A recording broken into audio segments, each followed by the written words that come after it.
सुल्तान महमद फ़ातेह क्या इसहाक पाशा का सर कलम कर देंगे? और कारामान रियासत के बाद एक और तुर्क रियासत सुल्तान महमद फ़ातेह के खिलाफ होने जा रही है। और सबसे बड़ी बात, क्या बायाज़ीद ने सुलेमान जो इब्राहिम बे का बेटा था उसको मार दिया है? ये सब कुछ हमें एपिसोड 3 जो सुल्तान महमद फ़ातेह का आने वाला है उसके फर्स्ट ट्रेलर के अंदर देखने को मिला। इसहाक पाशा की बात की जाए तो इसहाक पाशा की गलती बहुत ही ज़्यादा बड़ी है। जैसे कि सुल्तान महमद फ़ातेह ने फरीज़ा सौंपा था शहज़ादा बायज़ीद का ध्यान रखने को, हर बात को आगाह करने का सुल्तान महमद फ़ातेह को। लेकिन इतना कुछ हो जाने के बावजूद वो सुल्तान महमद फ़ातेह के जो बेटा बायज़ीद थे उनको रोक ना पाई या गलती करने से, और इसके बाद उन्होंने इसकी कोई खबर भी सुल्तान महमद फ़ातेह को ना पहुँचाई। जिसकी वजह से सुल्तान महमद फ़ातेह काफ़ी ज़्यादा गुस्सा करते हुए नज़र आएँगे इसहाक पाशा के ऊपर। लेकिन ट्रेलर के अंदर जो बात की जा रही है कि उनका सर कलम कर दिया जाएगा, तो ऐसा नहीं होने वाला। अलबत्ता उन्हें एक बहुत बड़ी सज़ा देखने को मिल सकती है, यानी एक बहुत ही बड़ी सज़ा उनको दी जाएगी सुल्तान महमद फ़ातेह की जानिब से, ताकि आज के बाद ऐसी और गलती ना कर पाए इसहाक पाशा। और जैसा कि एपिसोड 1 के अंदर सुल्तान महमद फ़ातेह ने कासिम बे की बेटी के साथ रिश्ता तय कर दिया था बायाज़ीद का। और ट्रेलर के अंदर हम देख सकते हैं वो एक रियासत के पास जा भी रहे हैं। तो ये कासिम बे की रियासत के पास ही जाएँगे वो उस रिश्ते के हवाले से, लेकिन वहाँ पर कासिम बे रिश्ता देने से इनकार कर देंगे, वो रिश्ते को तोड़ देंगे। जो कि सारे का सारा मामला हुआ था एपिसोड 1 और एपिसोड 2 के अंदर, जिसका ज़िक्र जो इब्राहिम बे थे उन्होंने पहले ही कर दिया था कि अब कासिम बे किसी भी हाल में रिश्ता नहीं करेंगे सुल्तान महमद फ़ातेह के साथ। तो इसी बात को लेकर करामान रियासत के बाद अब ये रियासत भी सुल्तान महमद फ़ातेह के खिलाफ हो जाएगी।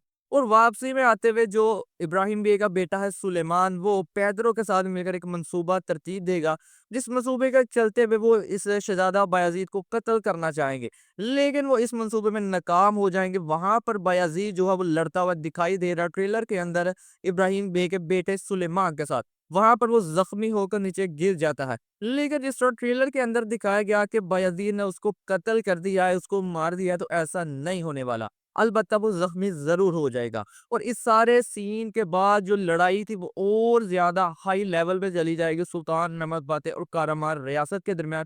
जहाँ पर जो कारामार रियासत इब्राहिम बे की जो बीवी हो पहले इस बात को उकसाने पर लगी हुई थी कि जंग का आगाज़ किया जाए। अब जैसा कि उनके बेटे का खून बहा दिया गया, तो वो इसी बात को लेकर बहुत ज़्यादा उकसाएगी इब्राहिम बे को। और लग तो यही रहा कि अब इब्राहिम बे बाकायदा तौर पर जंग का ऐलान कर देंगे सुल्तान महमद फ़ातेह के खिलाफ। और साथ ही साथ पोंतस शहर के अंदर में एक और शख्स की एंट्री देखने को मिल जाएगी। और जैसा कि पोप की तरफ से ये आदमी भेजा जाएगा जो मुकद्दस अमानतें हैं उनको ढूँढने के लिए। जहाँ पर वो जो 3 शख्स थे जो इसका राज़ जानते थे मुकद्दस अमानतों का, उसमें से एक शख्स को मार भी देगा ताकि वो राज़ को हासिल कर पाए। लेकिन वो राज़ को वहाँ पर हासिल तो नहीं कर पाएगा, लेकिन अलबत्ता उन्हें इस चीज़ की खबर ज़रूर मिल जाएगी कि सुल्तान महमद फ़ातेह की तरफ से भी लोग भेजे गए हैं इस शहर के अंदर मुकद्दस अमानतों को ढूँढते हुए।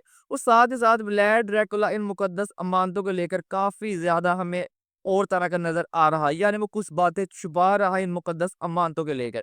और जो हम देखना चाहते थे कि इनके दरमियान दुश्मनी का आगाज़ कैसे होगा सुल्तान महमद फ़ातेह और व्लाद ड्रैकुला के दरमियान, तो लगता है कि यही वजह बनेगी मुकद्दस अमानतें ही सुल्तान महमद फ़ातेह और व्लाद ड्रैकुला के दरमियान दुश्मनी के आगाज़ था। क्या आपने इसका जो एपिसोड 2 है वो देख लिया है? अगर एपिसोड 2 देखा है तो कमेंट करके ज़रूर बताइएगा कि आपको एपिसोड कैसा लगा। मिलते हैं आपसे नेक्स्ट वीडियो में।